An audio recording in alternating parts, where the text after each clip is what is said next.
Hey, I'm here giving training to two wonderful ladies. They are learning about my LPERT program. They are not required to pay for anything. They're just getting the training for it. Now, if I ever need a reference or referral, if they, like everything they see, I'm sure they'll do it. And we'll talk about doing a case study for me. And the case study is going to be in the Trello board. So I'm actually about to go over all that right now. So I think it's really, really important that people understand what neurodiversity is. So why not begin with having to understand what neurodiversity is, right? So I'm going to put it under umbrella. So you'll also hear me say neurodifference every once in a while instead of neurodiversity, just because I feel like it. I don't know, it's just easier. Neurodifference, neurodiversity, I like to break it up in two ways, okay? The first way I like to look at neurodiversity is the academic. Now, if I spell something wrong, y'all know it's because I'm neurodiverse, okay? So it's all right. You can tell me, it doesn't hurt my feelings anymore. So we have the academic. So we're talking about the academics, we're talking about dyslexia, dyscalculia. I'm probably going to spell this one wrong, and I don't, that's okay. Dyscalculia, dysgraphia, okay, dyspraxia. Now that was bothering me. Patterns we're really good at. That was breaking the pattern. I didn't like that. Okay, so dysgraphia, did it again. Dyspraxia. Dyspraxia.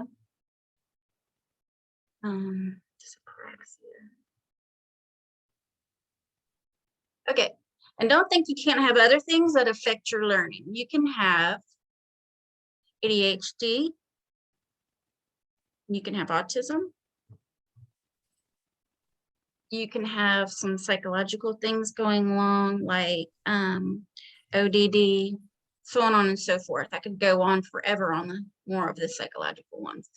Now these are more of the learning difference ones, correct? So also, but they all can be broken down to look up academically. You can look at their visual processing. You can look at their auditory, let me put P, at least y'all need to have P. You can look at their auditory processing.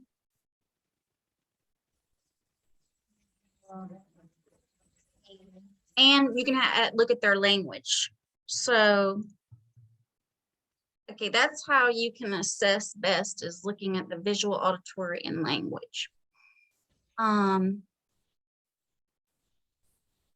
And because I have autism here specifically, and I'm saying language, I'm also going to say their sociability, their social. Okay, but that's kind of separated out because I've separated out on here. Now that's all the academics. So this is what's mostly seen by everybody. This is what everybody's been mostly educated on, much more than when I was diagnosed with a learning disability in 1980, like it was 1983. So we're much more educated on all of this than ever before. Okay, there's Nina. She can watch the video with what she's missed. Hello, Nina. This one is being recorded as always. Hey, this one's being recorded as always, but I'm actually posting this one today because I found a lot of importance. So you could, turn off your video or sound if you want. Okay, so this is, again, this is the one everybody can spot or notice much more prevalent today. But we got this side still blank here. This is where people have a harder time integrating into this. And that is our neurodivergency.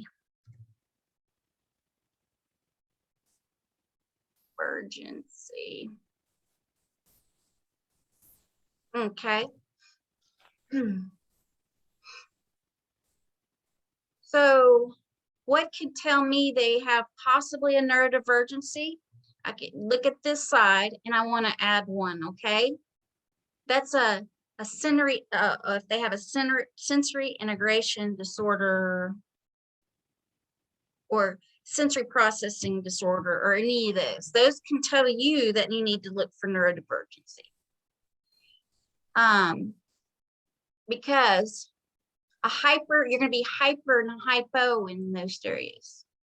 Okay, so let's put it this way.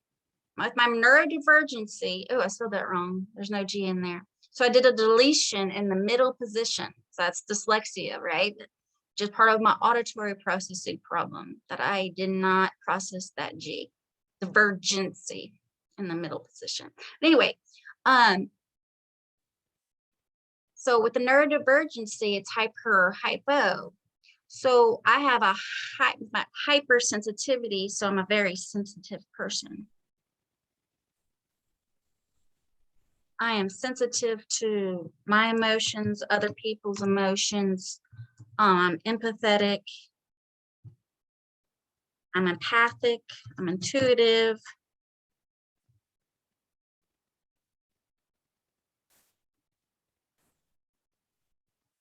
Okay.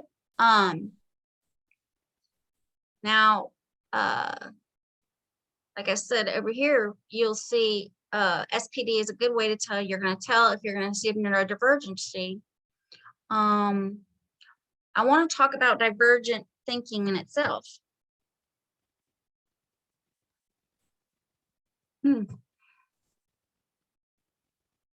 how my divergent thinking works? Through observations, forming a theory. Let me see if I'm saying that right. Yep, forming a theory, forming a hypothesis, and then executing. Totally opposite of convergent thinking, which most people have, and executing. So you'll be very familiar when I'm talking about convergent thinking because that's the scientific theory. It's the total opposite. They will form a hypothesis, then they'll form they form a theory, they'll form a hypothesis, they'll test it, and then they'll make it conclusive. The difference between ours and theirs is everything is based off observation, because I'm going to talk about evaluative logic, okay? So everything's based off observation.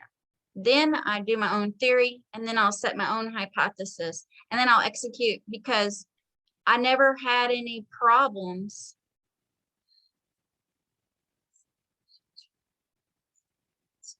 execute. Okay, I never had any problems because I already saw the whole. I was developing that whole when I was doing my observation. So I don't have to conclude or test. I don't have to see if that's correct. I've already done that when I did observations. Now, you can also look up divergent thinking or convergent thinking. I suggest y'all do that. Again, the convergent, you'll see the regular scientific theory. So another one is, so what did I mention with this one? I said whole, part, whole. We see whole, part, whole. We also think outside of the box because we don't have the normal convergent type of thinking like everybody else.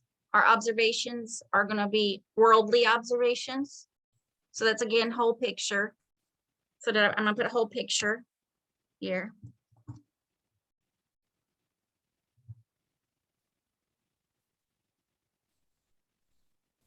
Okay, so let me tell you a little bit more about our thinking with neurodivergency. It's more subjective than generalized. So subjective means that subjective, and also doesn't help I got new glasses, so everything's kind of blurry. From my new glasses are transition glasses. Subjective is more based off of feelings and future. So with the problem, there's a little bit of problem with that. Problem with that is a little bit is it's subjective because we think conceptually and in 3D.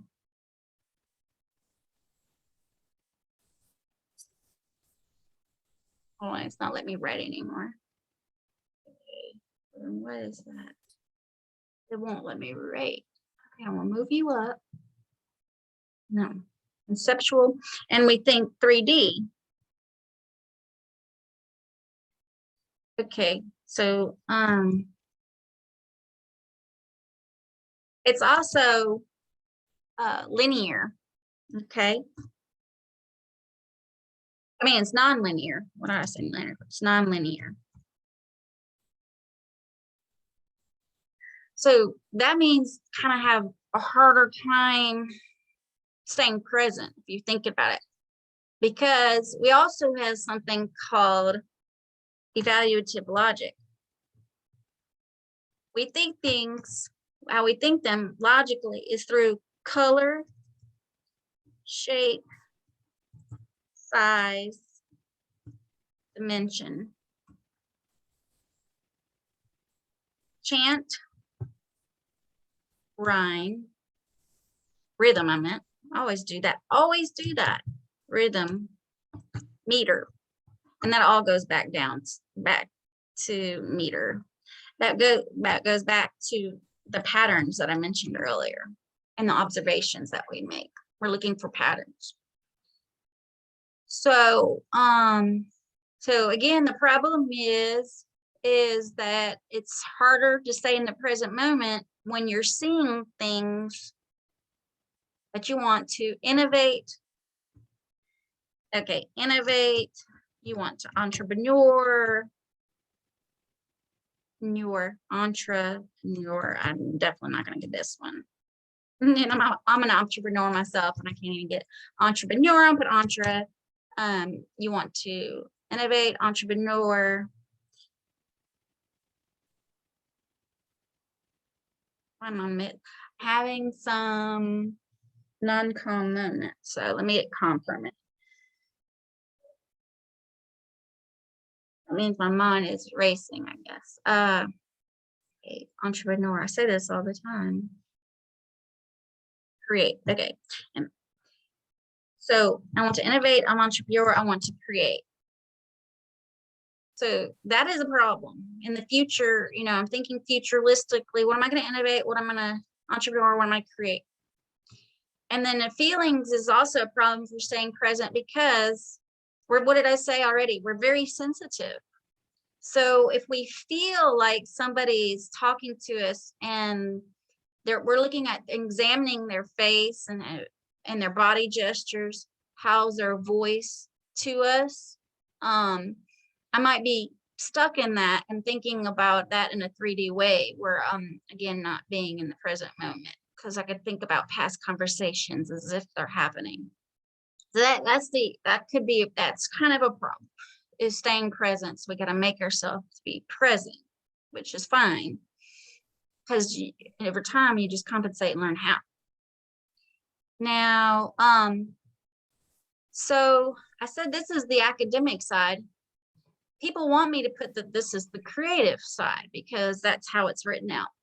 I don't agree with that. I'm gonna say this is the imaginative side, because I want you to look again at all that I've said. So why is it the imaginative side, not the creative side? So the creative people you'll present them with materials. They'll be very creative. They'll start manipulating the materials, and they're really good at it, and they make it look like something. And then they're like, they use their imagination, and they're like, that is a skyscraper I just made out of toilet paper rolls. So that's the creative person.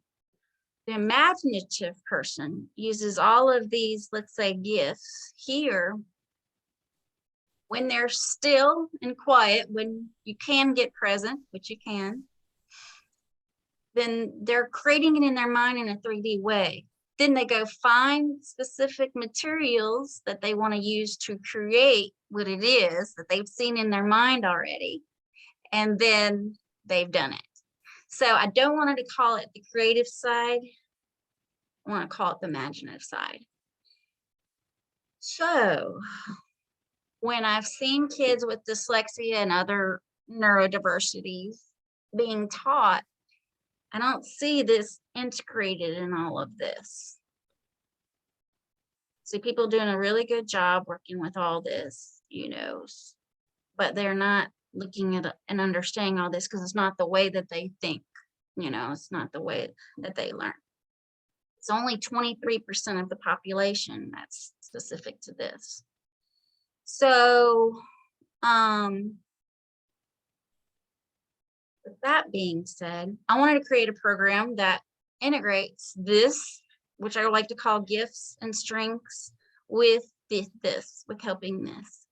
So let me show you what I've done with my Albert.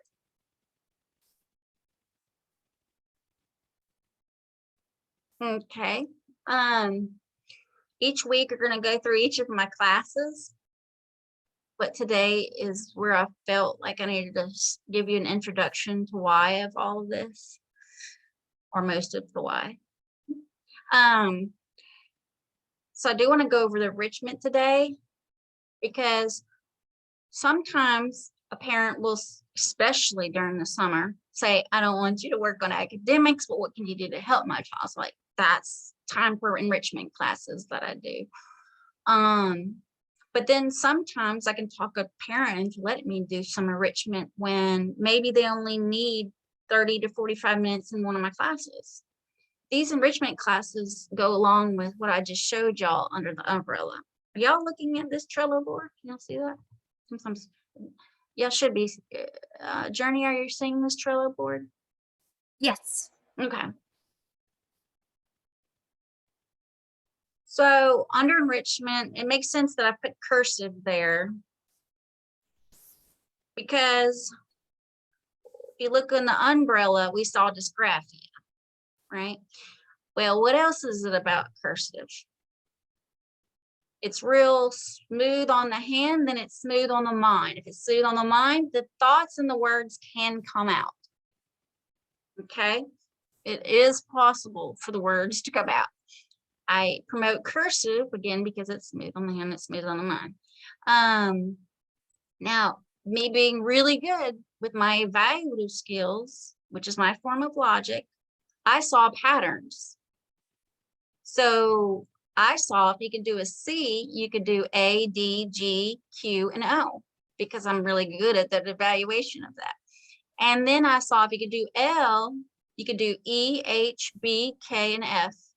If you could do I, you can do J, T, P, U, W, Y. If you can do N, you can do M, R, S, X, V, and Z. So at the very, very end, I'm going to teach, after we go through all the classes, I'm going to come back and teach you how I teach cursive. But telling you why it's an enrichment, because again, it's smooth on the hand, it's smooth on the mind. We need things to be coming out fluently. So we're not pushing kids beyond fluency, which you'll see in all my classes. But it's also, isn't it very creative? It includes different colors, shapes, sizes, dimensions. They really enjoy it. So I call it the fancy writing. And they love that. They love it being called the fancy writing. So literally I could teach it in, I did it this summer.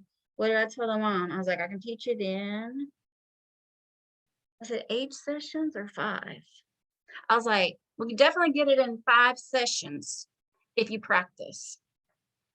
It's a motor movement that needs to be in the memory, in the motor memory. So the thing is they're going to have to practice, or it's not even good teaching them. And I warn them that.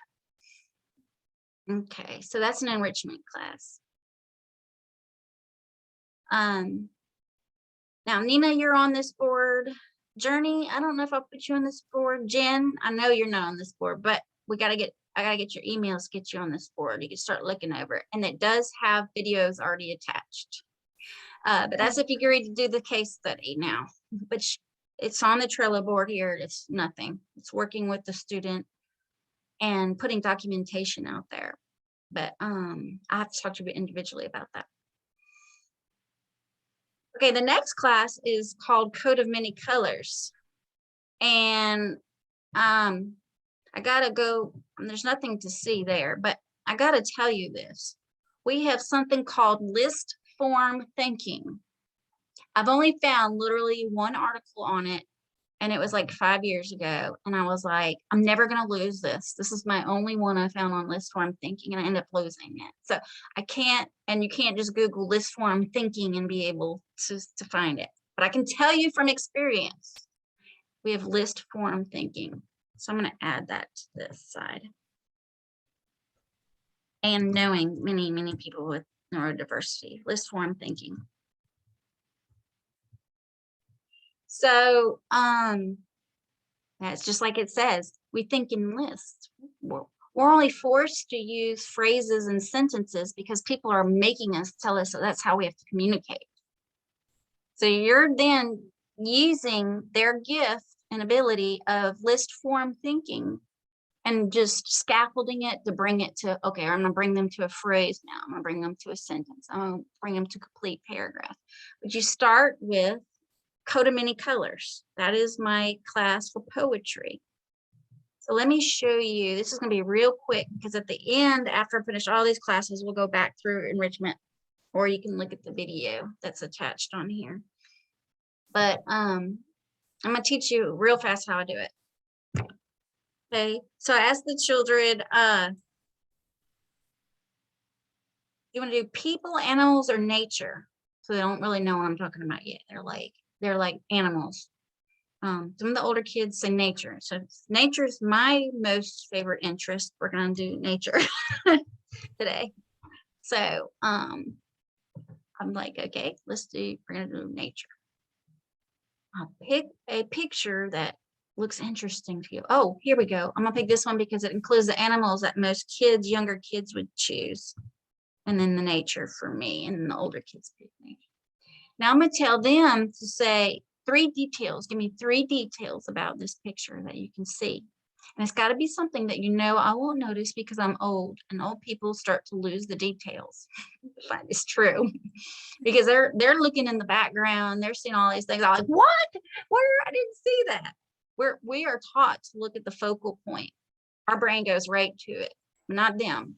They still see big picture, especially the students with neurodivergency, right? So they're like, okay, so they gave the 3 details. So now if I feel like they're ready for the abstract, I'm gonna take the picture away. If I don't feel like they're ready for abstract, which all my kids are ready for abstract because all my kids are 7 or older. I only have a few kids that are 6 or 5. And I can make a whole training on why few of my kids are 6 or 5, but most of them over 7. So they are ready for the abstract. I'm gonna take it away, or I'm gonna use those details and tell me when you have it imaged back in your mind. Okay, so pretend like we had gone through details. We'd actually looked at it long enough so we don't have to have those details. But if you look at a picture long enough and you have the neurodivergency, you can picture it. So they're like, I got it in my mind. I'm like, okay, tell me what you see. And I start writing it down on Canva because that's where I do our poetry. And I'm like, you just made a poem. You used the image in your mind. You gave me the words and you just made up this poem. Man standing. Sapphire over his head, whatever it was, those details. So I was like, you see, you can get these words out. And you did it. So I write for them at first. And then when they're ready to take over the screen, they'll write. But it'll be based off of what they see, what they smell, whatever they want to use imaginatively also. But that's just a quick introduction into the Code of Many Colors class. And I have to tell y'all, that's how I started writing. I had my most anxiety, if I have to think about it, was testing, then writing, then speaking, then reading.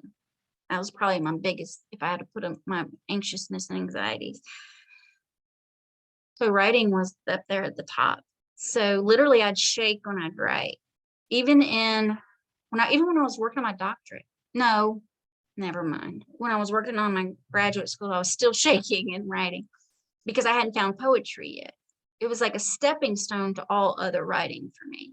It really was. It brought up, it used my gifts. It brought out that I can do this. And then y'all seen where I've written programs, just, So my other enrichment class, y'all will love this. Math. Now, I've been tested up to 12th grade, or no, 11th grade math, but I can only teach up to 4th grade math.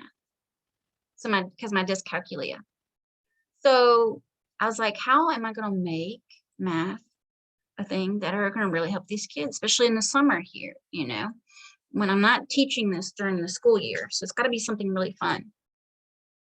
Well, let's go back to our gifts and strengths.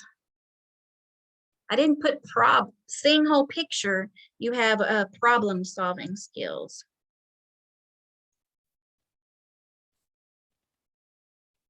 Seeing whole picture, you're worldly and you're universal.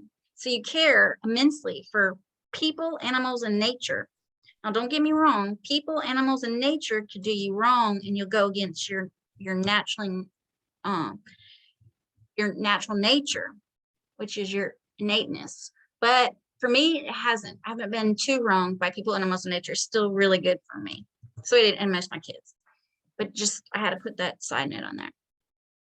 So I was like, okay, we're really good problem solvers who care about people, animals, and nature because of this whole picture, universal worldly thought that we have. So I was like, there's enough problems in this world that we can choose for people, animals, and nature. So I have where one summer, the older boys wanted to do for people, they wanted to figure out how to get rid of the trash island in the Pacific Ocean. And then the two other younger groups wanted to figure a problem with animals that they could help. And they one chose deers being killed, and one other group chose squirrels being killed. So we came up with enough observation through research, we formed a hypothesis theory, and then we executed that. We did word problems in there. So I got to teach them about word problems, which is the hardest for somebody, obviously, with neurodiversity. And we had enough word problems, and they had so much interest in it that they figured out and solved them using, of course, for me, basic math skills that I could teach up to 4th grade. But so that is my math, which I call it applied word problems. So, okay, the next enrichment class goes along with their gifts and strengths.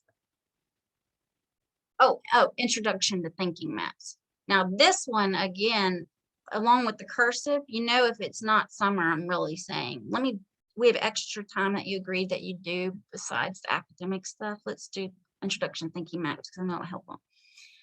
Speaking of knowing to help them, that's what happened to me. That's how I rewired my brain that they could both sides speak to each other, is how thinking maps, mind maps, whatever you want to call them, have developed into something that's really good with our strong visual spatial skills and our evaluation of color, shape, size, dimension, right?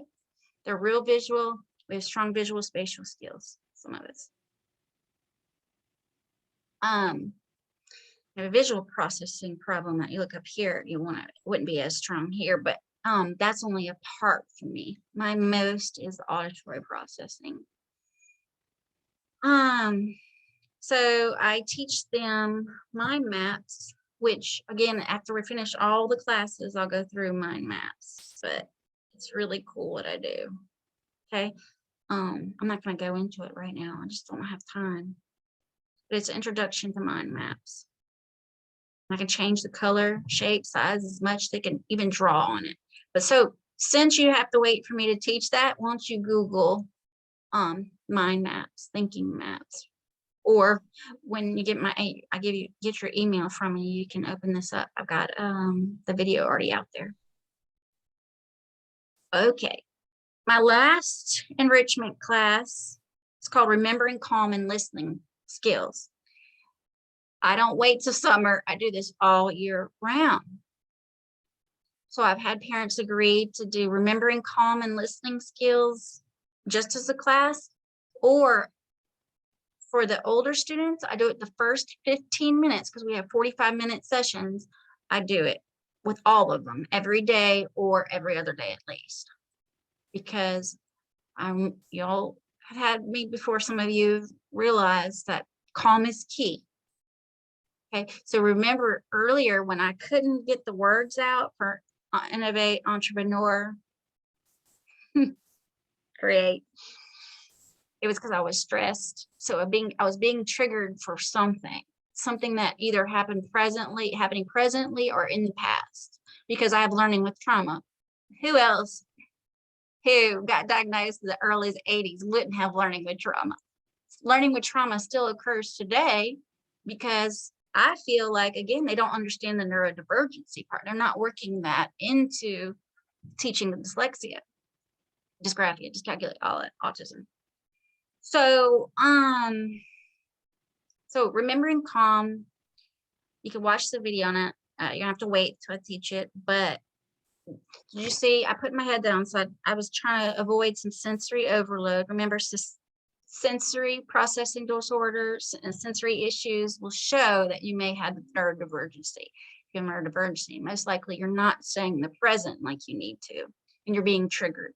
So I put my head down so I wouldn't have to see something, and I started to breathe. And I started to remember that I needed to be calm. That's what I do with my students. If I start to see that, their face is getting red, I hear tapping, their voice they start to do hyperlexia, they start to talk too fast, that's because they're not calm.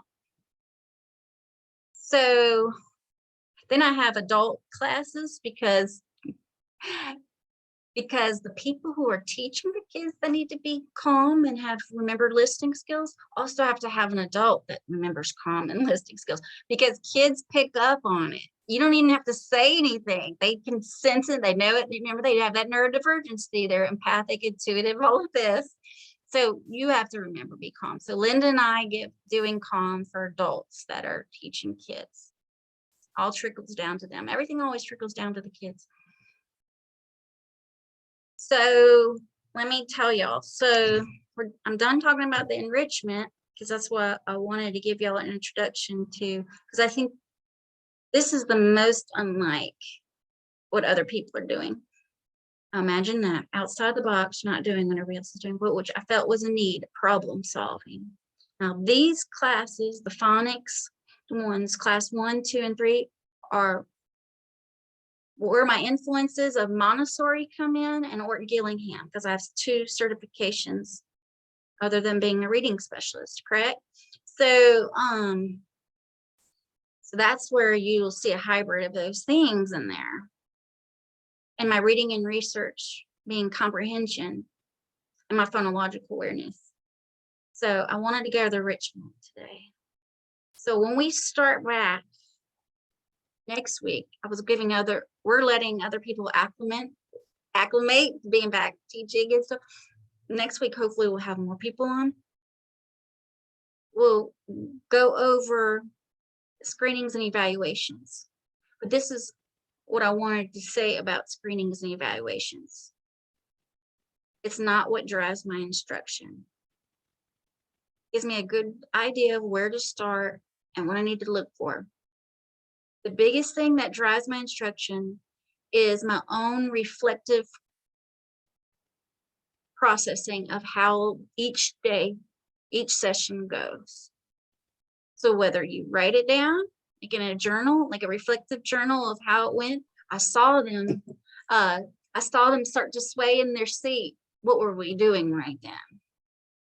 It could have triggered something. Is it something that needs to be worked on? Do I need to work on it in a different way? Most likely. Yes, the screenings and evaluations look at The first one's going to look at what are their gifts, what are their strengths, what are their interests. Interest is key too. Calm is key, interest is key. That's what that looks at. The second one looks at, do they have any anger or shame towards their learning? If they have anger, they're going to be hyper processing everything, and then their sympathetic state of learning, the fight or flee.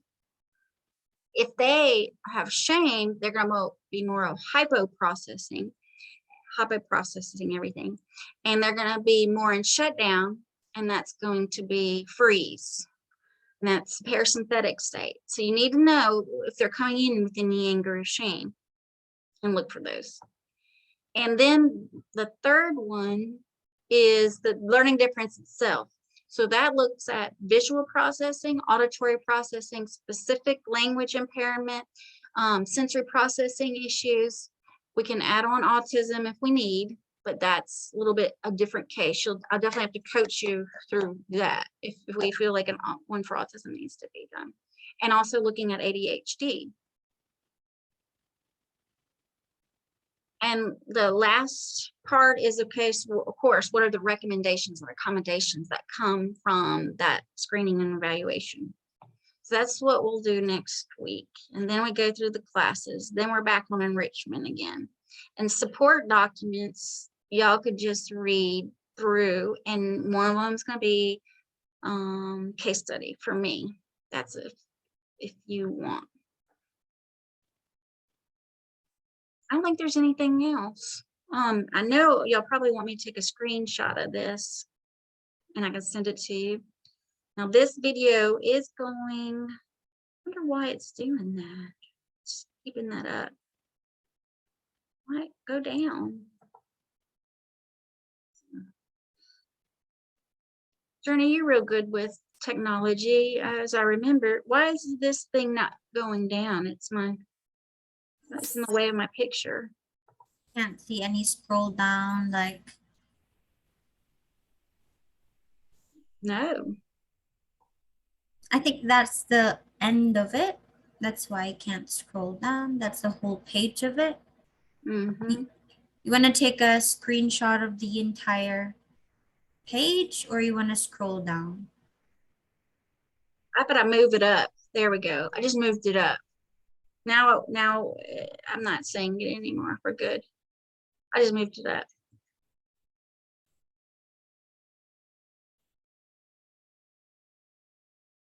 Okay. Do y'all have any questions? No. No. I know I went through this fast, so you can also, y'all are in a group, so that way if some question comes up, I can answer it, or you can personally, and if I think it's important, I can put it in the group if it's something else that everybody else needs to hear. But that's the whole point of the group. And another point of the group is not just to clarify any questions you have from any of the trainings. I'm a coach, I'm a consultant, a coach, and a tutor online, right? If you have a specific situation that happens when you're tutoring in the classroom or tutoring online, give it to me, especially if it's behavioral. Really enjoy behavioral things, but if I find it important enough, I'll put it to the group with no names, of course. And I feel like that's the biggest asset, is having that. Again, I'm a emotional intensity advocate. I am a dyslexia interventionist and educator for 25 years. I think that coaching is really, really, really key. It's really key to all of it, because there's things that you just question, am I handling this right? Is this the correct way? And you just want to hear somebody else give you feedback, and it probably goes along great. And then you learn to trust yourself more when you hear. And if not, learning. And learning is what makes a good teacher. Somebody who's consistently always open-minded and wanting to learn. That's what makes the best teachers. So I think y'all get me on that. So, okay, I'm gone. Thank you so much. Oh, you're so welcome. Okay. Thank you for spending your time teaching us. Yeah, you're so welcome. Good night here. Yeah, good night. Bye.